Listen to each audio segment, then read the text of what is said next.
तत्परः संयतेन्द्रियः ज्ञानम लब्ध्वा पराम शांतिम चिरेण अधिगच्छति।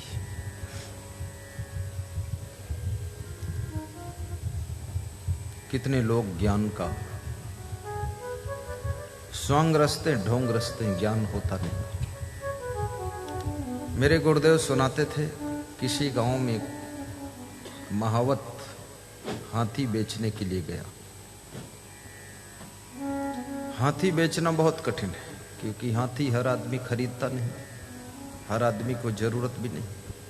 बकरी बेचना बहुत आसान, कोई भी खरीद सकता है। बकरी घर में रखने की जगह अगर नहीं भी है तो आदमी उसको काट के पका के पेट में रख लेता है। लेकिन हाथी के लिए बहुत बड़ी जगह चाहिए, वो खाएगा भी बहुत खाएगा। बकरी तो पड़ोसियों के पत्ते भी खाकर तृप्त हो जाती है। बड़ी मुश्किल से हाथी का ग्राहक मिला और हाथी बिकने के लिए फाइनल हो गया। जब हाथी फाइनल हुआ, पैसा काउंटिंग होने लगा, तो गांव से एक आदमी आया। वो हाथी के आगे खड़े होकर झुक करके झांकने लगा। थोड़ी देर बाद हाथी के पीछे जाकर झुककर झांकने लगा, फिर दाहिने साइड में जाकर झुककर झांकने लगा, फिर बाएं साइड में जाकर झुककर झांकने लगा। तो जो महावत था, हाथी का मालिक था, उसको संदेह हो गया कि लगता है हाथी के बारे में बहुत सूक्ष्म ज्ञान रखता है, चारों तरफ से झांक रहा है, झुक झुक कर झांक रहा है, और हाथी बिक रहा है, पैसे गिने जा रहे हैं, और हाथी में एक कमी है। अगर इसने कहीं कमी जान ली तो हाथी बिकने से रुक जाएगा, तो क्या करूं? कभी कभी आप गाड़ी बेचते हो, गाड़ी में कोई कमी होती है, बेच देते हो। अब जो ले जाता है वो कमी से निपटता रहता है। गाय बेचते हो, उसमें भी कोई कमी है, बेच देते हो, क्योंकि कमी बताओगे तो बिकना मुश्किल है, कमी बिकाओगे तो कम ग्राहक मिलेंगे। हाथी का मालिक महावत उस झांकने वाले व्यक्ति को हाथ का इशारा करके ऐसे करके अलग बुलाता है कि इधर आओ, और 200 रुपये चुपके से देता है कि जाओ 200 रुपये रखो, अब झांकना मत, देखना मत। रिश्वत के रूप में दे दिया। कभी कभी रिश्वत भी देना पड़ता है। ऑफिसों में, कार्यालयों में, अफसरों में, भारत देश में ज्यादातर काम रिश्वत से होते हैं। रिश्वत नहीं दे पाओगे तो मुसीबत भोगोगे, और रिश्वत मिल गई, मुसीबत टल गई, आपके घर में आकर लोग काम कर देंगे। जो पटवारी होता ना, घर में फाइल ले आएगा, वो कहेगा बस सब हो गया, बस केवल थोड़ा सा पैसे का नाश्ता करा दो। पैसे की ताकत बहुत बड़ी होती है, इसलिए पैसे के पीछे लोग इतना भागते हैं, क्योंकि पैसे से लोग बिक जाते हैं। और पैसे से क्या नहीं होता है, केवल पैसे से अमृत नहीं मिलता है, बाकी जहर खूब मिलता है पैसे से। पैसे से कितने लोग दुखी हुए हैं, और पैसे के कारण कितने लोगों ने अपराध किए हैं, और पैसे के कारण कितने लोगों ने पाप किए हैं। लेकिन पैसा मरते समय किसी के साथ एक ढेला नहीं जाता है, केवल मनुष्य अकेला जाता है, और केवल उसकी आत्मा अकेला जाती है। संपत्ति किसी के साथ नहीं जाती, लेकिन भक्ति साथ में जाती है, और जो भक्ति साथ में जाती है वो भक्ति मनुष्य करता नहीं, संपत्ति में ही डूबा रहता है। धन तो साथ में जाता नहीं, लेकिन धर्म साथ में जाता है। संसार साथ में नहीं जाता है, लेकिन शुभ संस्कार साथ में जाते हैं। पर आदमी संस्कार के लिए जागृत नहीं है, संसार में इतना सोया है, भटकता रहता है, माया मोह में डूबा रहता है। भैया दैया मैया भैया रुपया, इसी चक्कर में पड़ा रहता है। ये तो सौभाग्यशाली वह लोग हैं जो सत्संग की तरफ रुचि लेते हैं। किस्मत वाले वही लोग हैं जिनमें भक्ति ओतप्रोत है, और अहोभाग्य उनका है जो त्रिभुवना में सत्संग सुनने के लिए आए हैं।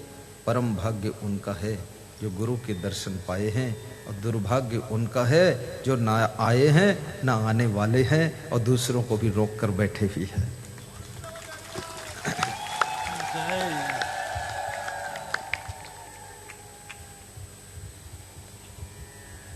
साहिब बंदगी, साहिब बंदगी, बोलो साहिब बंदगी, साहिब बंदगी, साहिब। ये साहिब बंदगी कौन सी बला है?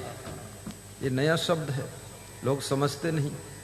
हम साहिब बंदगी बोलते हैं, लोग हमारे मुंह तरफ देखते हैं। ये साहिब बंदगी क्या लेकर आए होते? साहिब माने होता है श्रेष्ठ, साहिब माने भगवान, साहिब माने महान, साहिब माने दिव्य आत्मा। ये दिव्य श्रेष्ठ आत्माओं को प्रणाम करने का शब्द साहिब बंदगी है। बंदगी माने नमस्कार होता है। ये अरबी भाषा का शब्द है, इसलिए समझ में नहीं आता है, परंतु याद रखना, जय श्री राम कहो, जय सिया राम कहो, सीता राम कहो, जय श्री कृष्ण कहो, साहिब बंदगी कहो, नमस्कार कहो, good morning, good evening, good afternoon, good night, जो भी कहो, सब एक दूसरे से जुड़ने के शब्द हैं, मुड़ने के शब्द है, एक दूसरे से प्रेम करने के शब्द है। शुरुआत होगी तो साहिब बंदगी और जय सिया राम से होगी। उसके बाद जब मुलाकात होगी तो एक दूसरे से ऐसी पहचान बन जाएगी। भगवान का नाम ले करके मिलन किया करो, जय श्री राम बोलने में भी संकोच मत किया करो, और सिया राम में सब जग जानी, करो प्रणाम जोर जुग पानी। इस विचारधारा को भी समझा करो। कोई मिल जाए तो प्रणाम कर लो। आज सुबह सुबह पद यात्रा में, प्रातः भ्रमण में हम गए तो गांव तरफ लोग हमको ले गए। कल तो रथ पर बिठा कर ले गए, आज हम अपने यहाँ पैदल चले गए। गांव में बहुत से सैकड़ों घरों को देखते हुए गए। जो मिल जाता था उससे हम बोलते थे, सबसे बात करते थे। कोई दूध बेचने वाला जा रहा, अरे तुम्हारे डिब्बा में क्या है? बोले दूध। अरे तो हमको भी दूध पिलाना। तो किसी के यहाँ देखते थे पपीता लगा, अरे ये तुम्हारा पपीता है क्या? बोले हाँ। तो बोले लाओ हमको भी दे देना पपीता। उनको खुश करने के लिए, बोलने के लिए कहता था। इतना दूध कौन पिएगा? दूध पीना नहीं है, दूध पिलाने वाले को धन्यवाद देना है, प्रेम बनाना है। सबसे बात किया। हर इंसान को स्वस्थ रहने के लिए कम से कम नित्य 3 से 5 किलोमीटर तक पैदल चलना चाहिए। शाम को भोजन खाने के बाद कम से कम 15 मिनट तक पैदल चलना चाहिए। भोजन खाने के बाद कम से कम 5 मिनट वज्रासन में बैठना चाहिए। खाली पेट कम से कम आधा घंटे तक योगा और व्यायाम भी करना चाहिए। किसान को व्यायाम अपने पशुओं की सेवा में हो जाता है। जिनके पास पशुपालन नहीं है, कृषि नहीं है, उनको व्यायाम अलग से बैठकर करना पड़ता है। लेकिन किसान का व्यायाम खेत में होता है। किसान की व्यायामशाला खेत है और पशुओं की सेवा। जिन महिलाओं के घर में काम कम है, उनको 21 बार सुबह और 21 बार शाम को सीढ़ी चढ़ना चाहिए और उतरना चाहिए, और लांग बांध लेना चाहिए, नहीं धोती फंस जाएगी तो लुढ़क के गिरेंगी भी। तो ये जो हु करती है, हु भी निकल जाएगा। क्योंकि सीढ़ियां चढ़ने उतरने से हार्ट कंप्लीट हो जाता है, याद रखना। और शरीर को हल्का फुल्का भी रखिए, साथ में थोड़ा हंसिए भी। हंसना भी चाहिए, प्रसन्न रहना चाहिए, जिंदगी खुश होकर के जीना चाहिए। क्योंकि जीवन में उलझने तो बहुत हैं, पर उलझने समझदारी से समाप्त हो जाती हैं। अगर उलझने समाप्त नहीं किया तो उलझने फिर तुमको समाप्त कर देती हैं। उलझन भरे संसार में, कांटों की दुनिया में गुलाब बन करके मुस्कराया करो, और उलझन भरे संसार में हंसते हुए जिंदगी बिताया करो, हंसते हुए जिंदगी बिताया करो। शरीर को स्वस्थ भी रखिए, मन को मस्त रखिए, कार्यों में व्यस्त रहिए, अस्त व्यस्त मत होइए। व्यस्त रहिए और मस्त रहिए, चुस्त रहिए, दुरुस्त रहिए, तंदुरुस्त रहिए और स्वस्थ रहिए। भोजन में छिलके वाली मूंग की दाल कभी कभी खाया करो, अरहर की दाल भी कभी कभी, और हरी सब्जी हमेशा। चावल रोज खाओ लेकिन शाम को कम खाओ। परिवार के सभी सदस्यों से प्रेम भी रखो, पड़ोसियों से भी तालमेल बनाकर रहो। 2 दिन की जिंदगी है, दाग लगने न पाए, ज्यों की त्यों चादर वापस करनी है। झीनी झीनी रे बेनी चदरिया, दास कबीर जतन से ओढ़ी, ज्यों की त्यों धर दीनी चदरिया। जीवन की चादर जतन पूर्वक ओढ़िए, ज्यों की त्यों वापस करनी है। इसमें कहीं बुराइयों के दाग, अवगुणों के दाग, व्यसनों के दाग लगने न पाए। धर्म कर्तव्य का पालन करिए, स्वार्थ के कीचड़ से ऊपर उठिए, कमल बन करके अपने जीवन को खिलाइए। परमार्थ के पथिक बनिए, धर्मार्थ के रसिक बनिए, और सेवार्थ के सबसे सुंदर सेवक का पद अदा करिए। जिंदगी 2 दिन की है, मत दाग तू लगाना, चलना संभल संभल के, माया नगर यही है, माया नगर यही है। इस माया नगर में कभी कभी तुम व्यसनों में फंस जाते हो, मांस मछली अंडा नशा शराब की तरफ आकर्षित हो जाते हो, बीड़ी सिगरेट गांजा चरस गुटखा पुड़िया में आकर्षित हो जाते हो, कहीं तमाकू खाने लग जाते हो, काप पीने लग जाते हो, और कभी व्यभिचार के नरक कुंड में गिर जाते हो, सेक्स रैकेट चलाने लग जाते हो। अपनी जिंदगी को इतने दाग लगा लेते हो कि ओढ़ के मैली चादर द्वार तुम्हारे कैसे आऊं और मन ही मन शर्माऊं, ऐसे भजन गाने लग जाते हो। क्यों चादर को मैली किया है? क्यों सावधान नहीं रहे हो? और जितना ज्यादा सभ्यता, शालीनता, शिष्टता, भद्रता, सौम्यता आपके अंदर होगी, नम्रता होगी, उतना ज्यादा जिंदगी में सुख की बरसात होगी। और याद रखना, जितना ज्यादा बुराइयां आपके जीवन में होंगी, उतना ज्यादा कदम कदम पर तुम्हारी दुखों से मुलाकात होगी, दुखों से मुलाकात होगी। बोलिए सद्गुरु भगवान की जय। समय का सदुपयोग भी कीजिए। तो मैं आपको सुना रहा था, रामचरितमानस का प्रसंग लिया था। राम और परशुराम के बीच का संवाद है। परशुराम संत भी है, ब्रह्मचारी भी है, और भगवान भी है। पहली बात, संत होना भी कठिन है, और संत हो गए फिर बाल ब्रह्मचारी होना कठिन है। क्योंकि इस संसार की माया में बहुत कम लोग बाल ब्रह्मचारी हो पाते हैं। बीच में छोड़कर भाग गए फिर ब्रह्मचारी बन गए, ऐसे तो बहुत लोग होते हैं। लेकिन शुरू से ही जिंदगी में कभी भी विषय भोगों के जहरीले स्वाद को, विषैले स्वाद को जिसने चखा ही नहीं, ऐसा व्यक्तित्व कितना महान होगा। सोचिए, ये विषयों का विष बड़े बड़े पहलवानों की पहलवानी भी घुटने टेक देती है। बड़े बड़े बलवानों का बल, धनवानों का धन, विद्वानों की विद्वता, बुद्धिमानों की बुद्धिमानी विषय भोगों के सामने नाक रगड़ देती है, नाक रगड़ देती है। इससे बचकर रहना ये जिंदगी की सबसे ऊंचाई की उपलब्धि है, सबसे बड़ी ऊंचाई की उपलब्धि। एक साधु राजनीति में प्रवेश कर रहा था।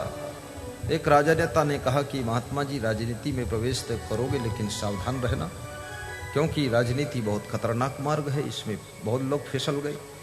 तो साधु ने कहा, हम तो ब्रह्मचारी हैं, हमें क्या डर है? बोले, ब्रह्मचारी ही फिसलता है, बेबिचारी क्या फिसलेगा? वास्तव में चलना संभल संभल कर, माया नगरी ही। तो मैं आपको बता रहा था वो कहानी, हाथी बिक रहा है, उसको भी समझ लो। राम परशुराम की भी कथा सुनाऊंगा। कथा को थोड़ा फैलाता हूं, पूरी सुनाता भी हूं। 200 रुपये हाथी के मालिक महावत ने उस व्यक्ति को दिया जो हाथी के आगे पीछे दाएं बाएं झुक झुक कर झांक रहा था। हाथी बेचने वाला महावत डर गया। उसने सोचा ये हाथी के बारे में इसको बहुत ज्ञान है, बड़ा मर्मज्ञ व्यक्ति है। और ज्ञानवान तो ज्यादा था कि नहीं था कुछ पता नहीं। 200 रुपये पा गया, दौड़ कर गया, अपने घर में रख कर आ गया और फिर हाथी के पीछे खड़ा होकर झांकने लगा। क्योंकि झांकने से अगर पैसा मिले तो कौन झांकना बंद करेगा। थोड़ी देर बाद आगे जाकर फिर झुककर झांकने लगा, दाएं बाएं जाकर झुककर झांकने लगा। तो महावत डर गया कि यार ये मानता नहीं है। बोला यार कहा ये 200 रुपये और पकड़ो, अब झांकना मत जाओ। मुस्कुराए और दौड़ कर गया, घर में रख कर फिर वापस आया, फिर झांकने लगा।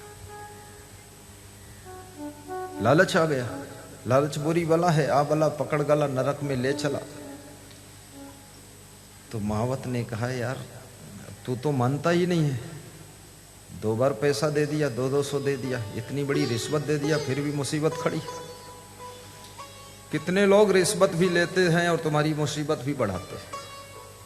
कितने लोगों ने नौकरी के लिए रिश्वत दिया, पैसे भी चले गए, नौकरी भी नहीं मिली, और जिसने रिश्वत लिया वो भी भाग गया। इसलिए रिश्वत भी सोच समझ कर देना। और बहुत सरकारें बदल गई लेकिन रिश्वत चुपके चुपके चलती रहती है। ये देश के अंदर बहुत बड़ी मुसीबत है, बड़े लालची लोग हैं।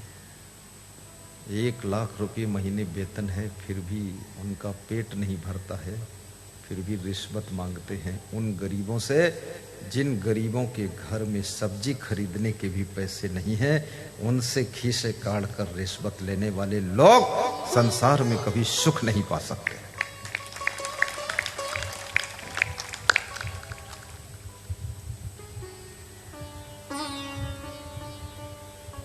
रिश्वत को एक भाषा में घूस कहते हैं, घूस।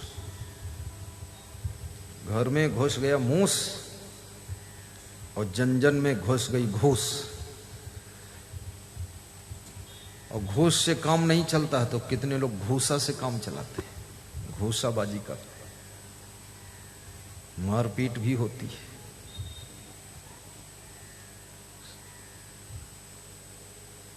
महावत ने बुलाया और कहा कि क्या तुम झांक कर देखते हो, आगे से झांकते हो, कहीं पीछे से झांकते हो, दाएं झांकते हो, बाएं झांकते हो, नीचे झुक कर झांकते हो, क्या देखते हाथी में? तो उस झुक कर झांक कर देखने वाले ने हंस करके कहा कि यार मैं ये चीज देख रहा हूं कि इसका मुंह किधर है। बोले क्या मतलब? बोले आगे भी डंडा जैसा लटक रहा है और पीछे भी कुछ लटक रहा है। पीछे पूंछ लटक रही थी, आगे सूंड लटक रही थी। तो बोला हम अभी तक यही आइडिया नहीं लगा पाए कि दोनों तरफ एक एक डंडा जैसा लटक रहा है, तो इसका मुंह किधर है, वही देख रहा था। तो महावत हंसा और बोला कि तेरे को इसका मुंह भी नहीं मालूम है मूर्ख, 400 रुपये ले गया, वापस दे तो मुंह बताऊं किधर है। तो उसने बोले मुंह पता चले चाहे भाड़ में जाए, लेकिन 400 वापस दूंगा नहीं। हमको इसके मुंह से क्या लेना देना, 400 तो मिले। तो महावत निश्चिंत हो गया कि इसको जब मुंह भी पता नहीं है तो हाथी के बारे में कुछ भी ज्ञान नहीं है, लेकिन एक्टिंग ऐसी कर रहा था, मैं भयभीत हो गया और 400 दे दिया रिश्वत। कभी कभी लोगों को ज्ञान नहीं होता लेकिन हाव भाव क्रियाकलाप ऐसे दिखाते हैं कि डर लग जाता कि ये बहुत बड़ा ज्ञानी बैठा है। ज्ञान श्रद्धवा लभते ज्ञानम तत्परा संहितेन्द्रिया ज्ञानम लब्ध्वा पराम शांति मचिरेण अधिगच्छति। जिसको ज्ञान प्राप्त होता है उस व्यक्ति की एक और पहचान होती है कि वो सदैव प्रसन्न रहेगा, खुश रहेगा, आनंद में रहेगा, क्योंकि ज्ञान हो गया। अब किसी की मृत्यु से भी वो घायल नहीं होगा, किसी के वियोग से वो विह्वल नहीं होगा, और किसी हानि से वो दुखी नहीं होगा। ज्ञान का अर्थ होता है दुनिया के सारे दुखों से आपको बचाने वाला अस्त्र शस्त्र ज्ञान है, जिसको परम ज्ञान हो गया, आत्म ज्ञान हो गया, परमात्म ज्ञान हो गया, जिसको खुद का बोध हो गया, वो व्यक्ति दुनिया के दुखों से ऊपर उठ जाता है। संसार का कोई दुख न उसको रुला सकता है, न संसार की कोई बुराई उसको फंसा सकती है। वो तो ऊपर उठ करके ऐसी जिंदगी जीता है जैसे जल में कमल जिंदगी जीता है, ऐसी उसकी जिंदगी होती है। बोलिए सद् ज्ञान दाता गुरुदेव की जय।